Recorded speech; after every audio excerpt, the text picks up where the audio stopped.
Il a fallu une intervention surnaturelle pour changer la culture du christianisme juif en une culture grecque paganisée.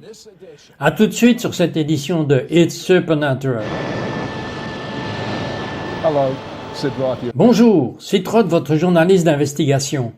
Je suis ici avec le docteur Howard Morgan, un autre juif qui vient d'un type de fond juif traditionnel orthodoxe et qui dit hardiment que Jésus est son Messie. Comment cela se fait-il, Howard? How come, Howard? Quand j'étais un étudiant universitaire, j'avais 21 ans et on m'a posé une question. Et la question avait à voir avec qui est Jésus.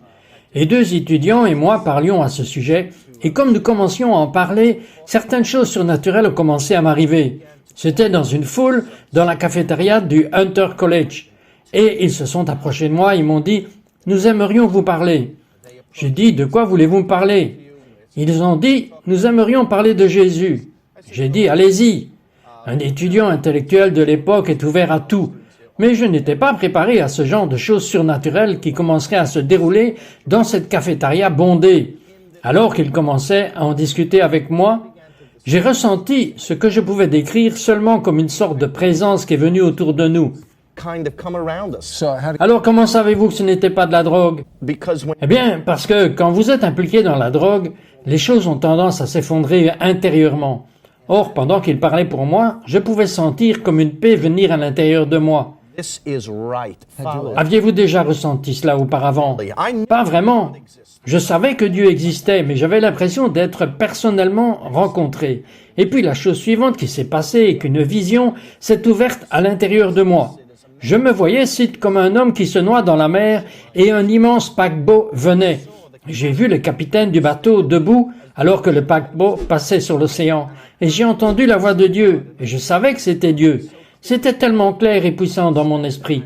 Mais j'ai entendu ces mots. « Oh oui, je vais te jeter une vie et te sauver. Mais si tu ne la prends pas, je ne prendrai pas la responsabilité pour ce qui t'arrivera ensuite. » À ce moment-là, cela a clignoté dans mon esprit. J'ai vu les 3 accidents de voiture distincts où ma vie a été épargnée. Et aussi lorsque j'étais prêt à être arrêté pour une détention de stupéfiants, mais la main du policier a été arrêtée à 1 pouce de distance de trouver la contrebande. Et l'Esprit Saint m'a montré clairement que je devais prendre la responsabilité.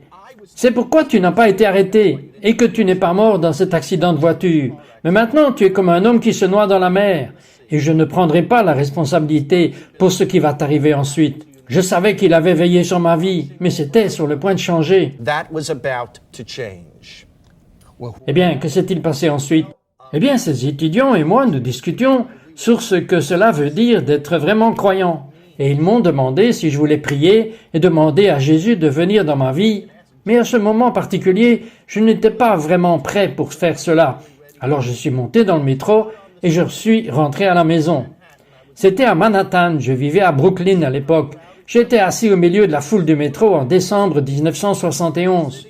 Assis là, vous savez, m'occupant de mes affaires, et cite, j'ai entendu dans mon oreille droite une voix claire commencer à me parler et dire ces mots. « Oh oui, lis la prière maintenant. » Quelle prière? Il m'avait donné un petit livret qui expliquait l'Évangile, et il y avait une petite prière dedans.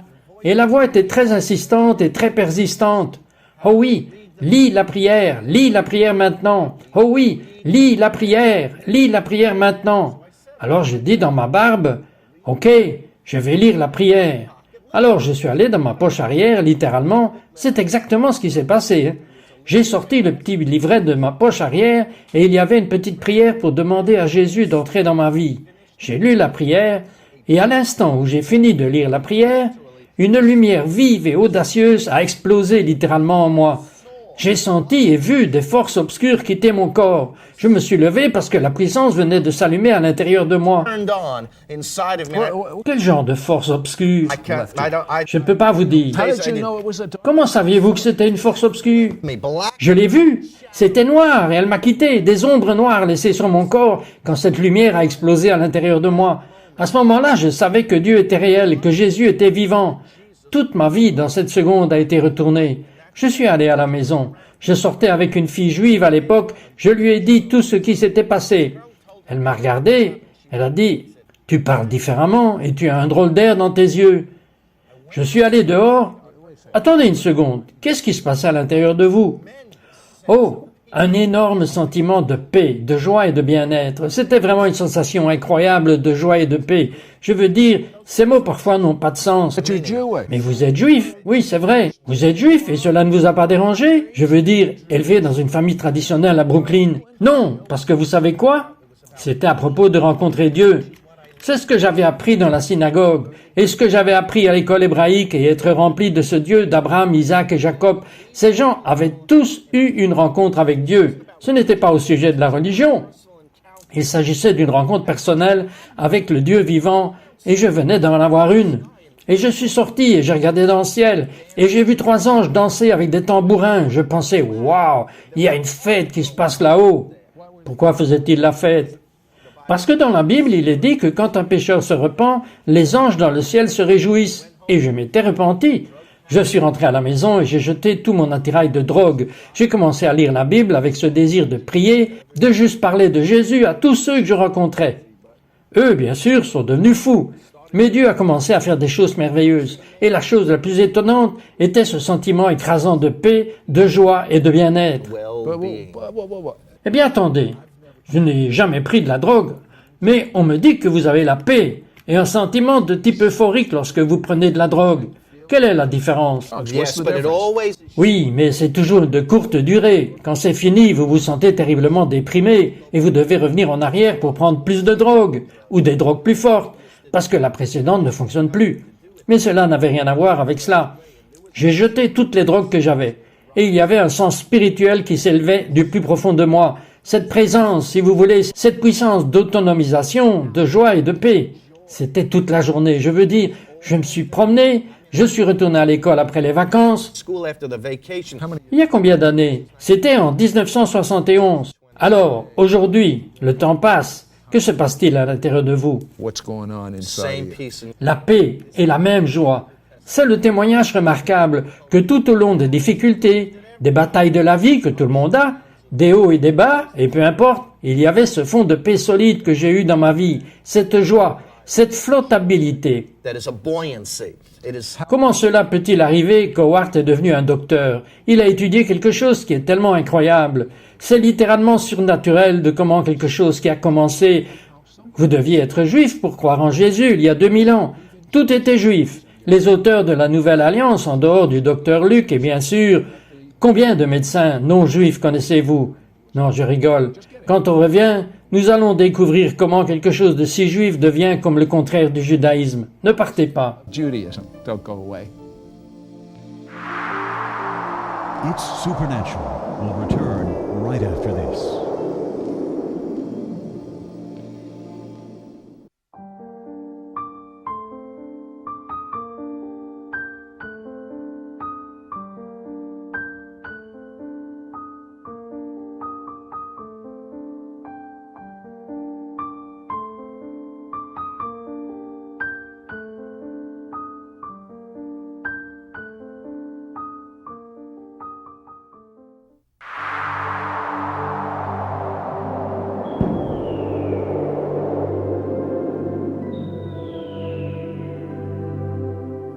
Hello. Bonjour, c'est Trott, votre journaliste d'investigation. Je suis ici avec le docteur Howard Morgan.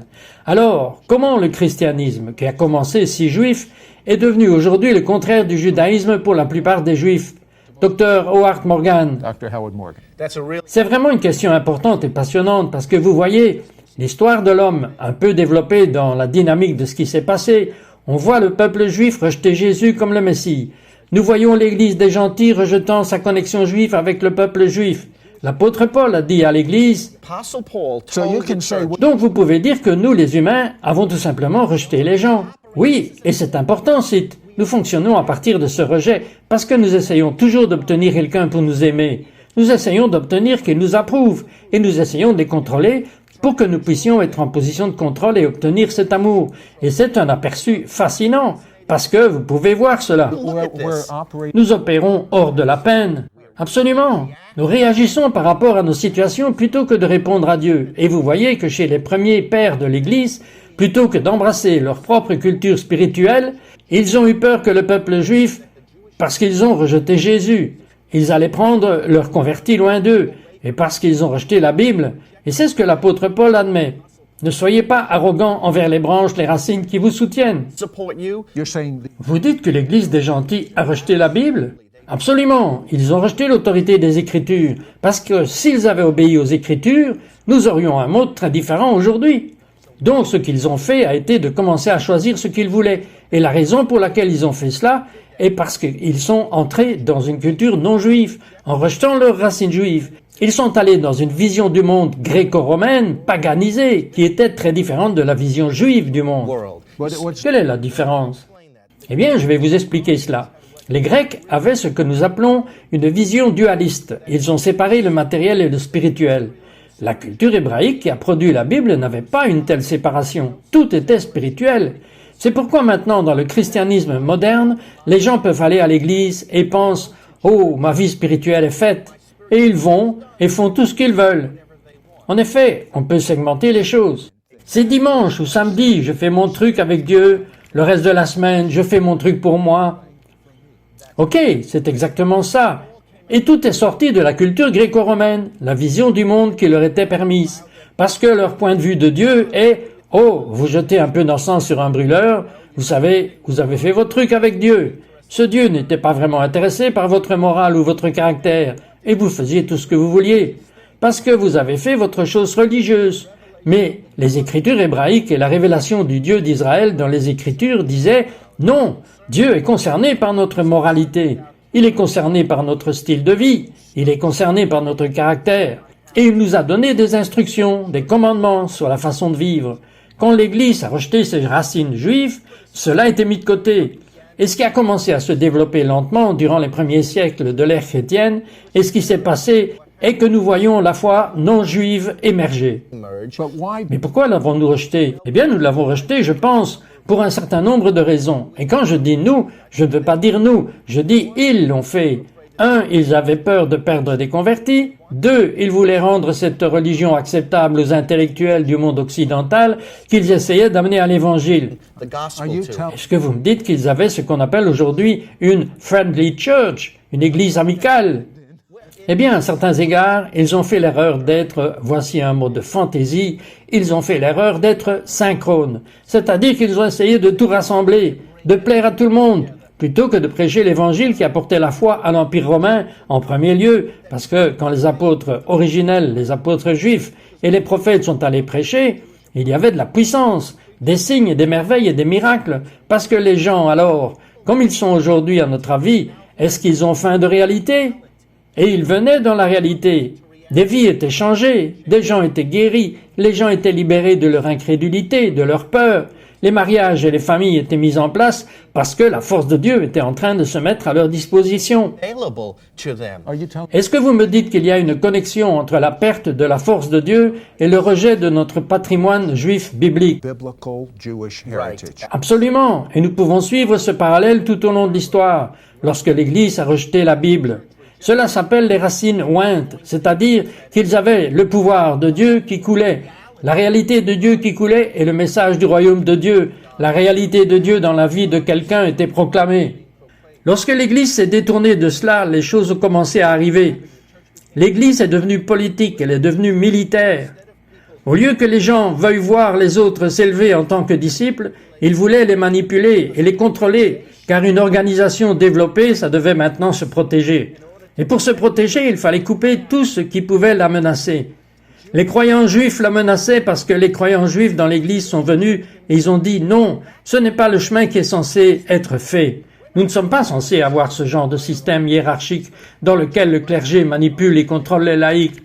C'est une chose relationnelle que nous avons tous avec Dieu, que nous avons tous avec l'un et l'autre, parce que nous sommes censés grandir et nous nourrir les uns les autres dans la foi.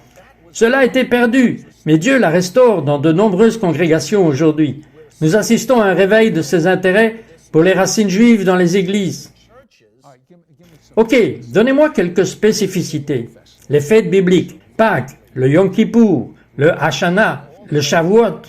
Pourquoi est-ce que l'Église ne suit pas ces directions bibliques? Church not following these biblical Well, if Eh bien, en gros, au IIIe siècle, Constantin a eu une conversion et il a commencé à faire des lois. Il a appelé tous les évêques à lui. Vous savez, l'empereur a dit « Venez », parce que c'étaient des gens qui avaient été persécutés par les empereurs romains. Maintenant, tout d'un coup, la parole de l'empereur était « Salut les gars, je suis de votre côté. Je veux vous établir comme la religion d'État. » Religion of the state. So what looked Alors ce qui semblait bon était en fait utilisé pour le mal. Bien sûr, parce qu'il voulait pouvoir contrôler l'Empire, et il voulait le contrôler de façon militaire et religieuse. Alors il fonda une religion. Mais il avait des racines profondes d'antisémitisme, et l'Église avait déjà été infectée par cela, parce qu'elle avait rejeté ce que Paul avait dit. Ne soyez pas arrogants. Vous savez, ils ont tourné le dos au peuple juif. Les forces spirituelles qui ont commencé à entrer en jeu ont dit à l'Église, « Écoutez, les Juifs ont rejeté Jésus, le Messie, leur propre Messie. Donc Dieu les a rejetés, ils ne sont plus rien. Maintenant, les gentils, les églises sont le nouvel Israël. Dieu en a fini avec les Juifs. Nous avons remplacé les Juifs et nous sommes le nouvel Israël. » Avec ce seul mensonge, tout un monde d'influence négative a été introduit dans l'Église parce que maintenant il n'y avait aucun lien avec le peuple juif. Et maintenant ils étaient ouverts à toute influence qui pourrait venir de ce monde païen qui était autour d'eux. The pagan world that was around all them. that Maintenez cette pensée, et les influences sont venues, comme vous le savez. Nous revenons tout de suite après ceci. back after this.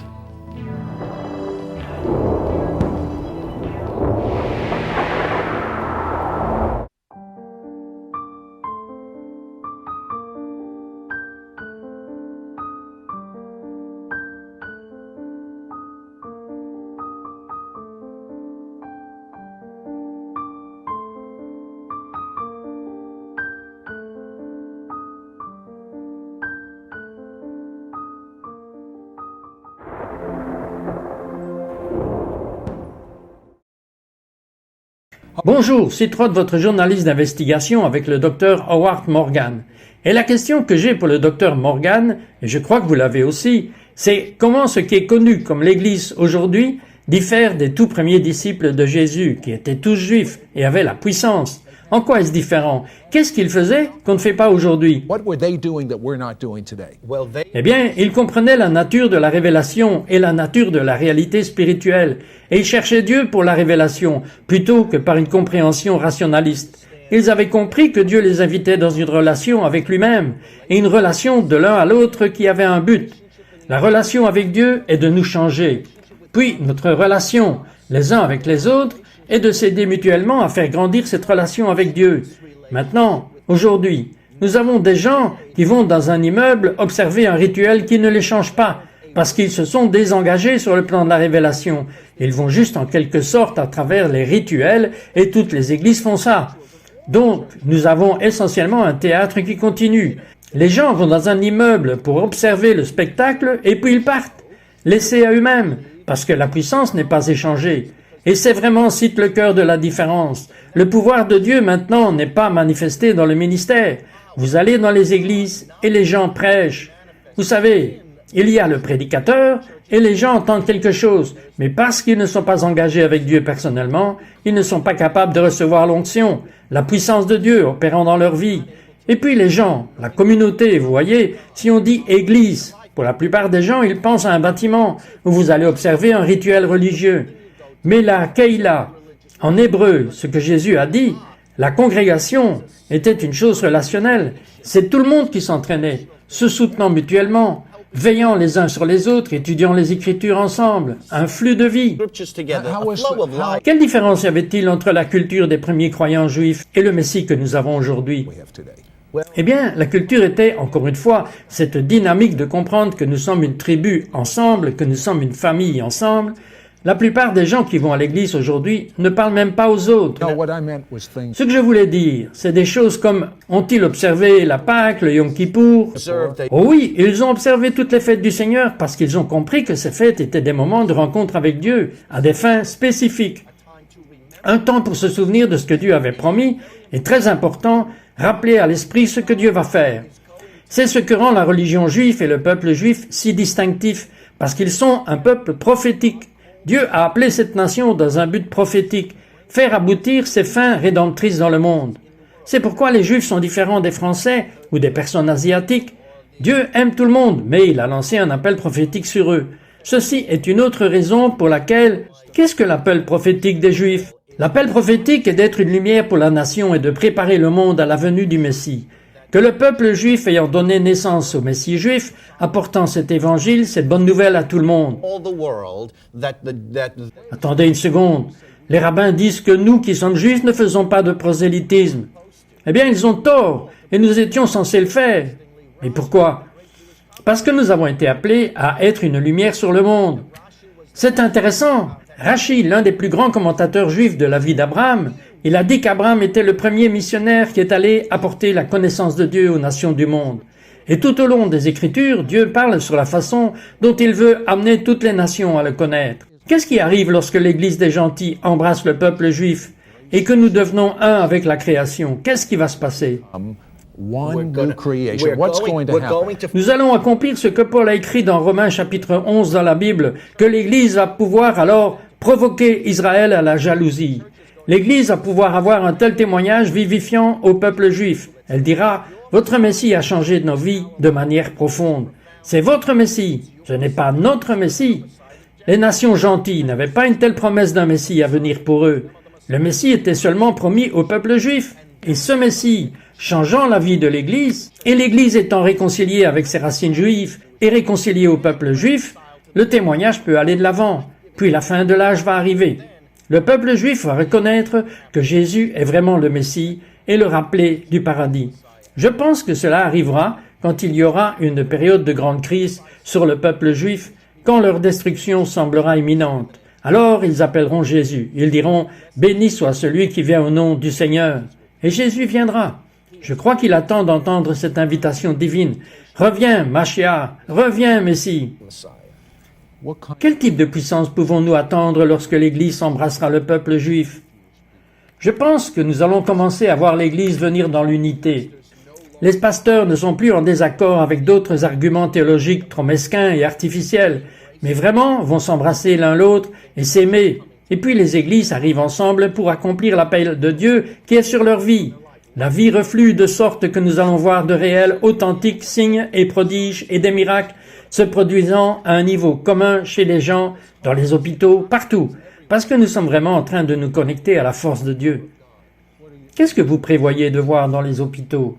Je pense que nous allons voir toutes sortes de signes et de prodiges. Nous verrons des morts être ressuscités, des cancers guéris, la puissance de Dieu, parce que l'Église est enfin connectée à cette authentique source et au but authentique de Dieu.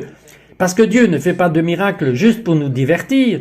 C'est un signe. En hébreu, il indique un chemin. C'est un message pour nous de se repentir. C'est un message pour nous pour réussir notre vie. C'est un message pour nous pour commencer à revenir à la Bible et à l'étude de la Bible pour nous-mêmes. Je veux que nos téléspectateurs pensent par eux-mêmes, qu'ils aient une Bible à eux et demandent à Dieu, est-ce vraiment la vérité? Et que l'Esprit Saint, la réalité de Dieu, commence à se manifester dans leur vie.